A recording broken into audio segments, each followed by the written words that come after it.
Should I introduce myself? Yes.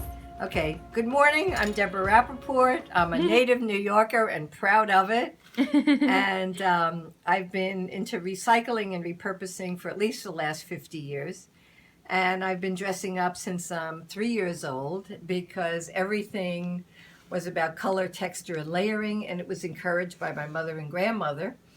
And have always worn hats because everything's a hat, whether it's a lampshade, a paper bag, a vase, or a hat. And it's just really fun to create things for your head.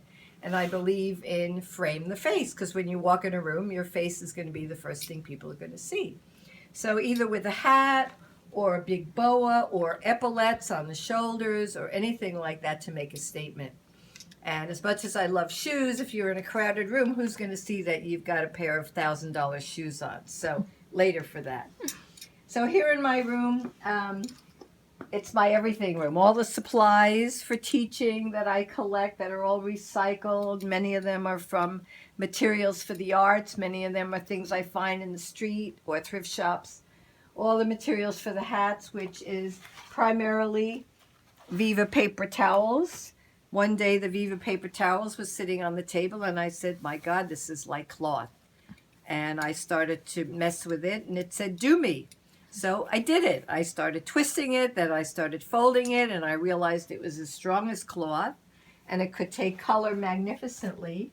So that's what I started to do. I started to construct the hats. First I would make the individual elements.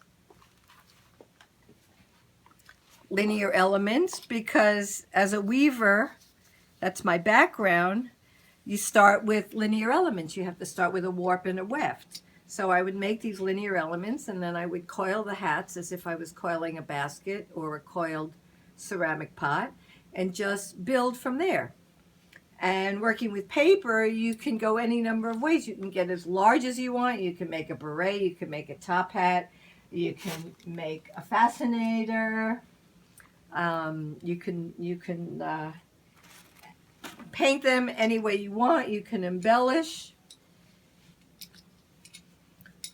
And it's a material that you can build with.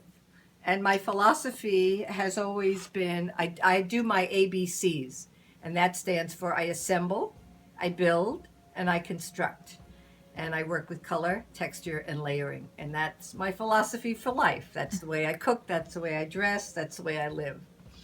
So life is fun. If you come up with your own philosophy, then it's yours and you own it and you can live by it and be happy with it.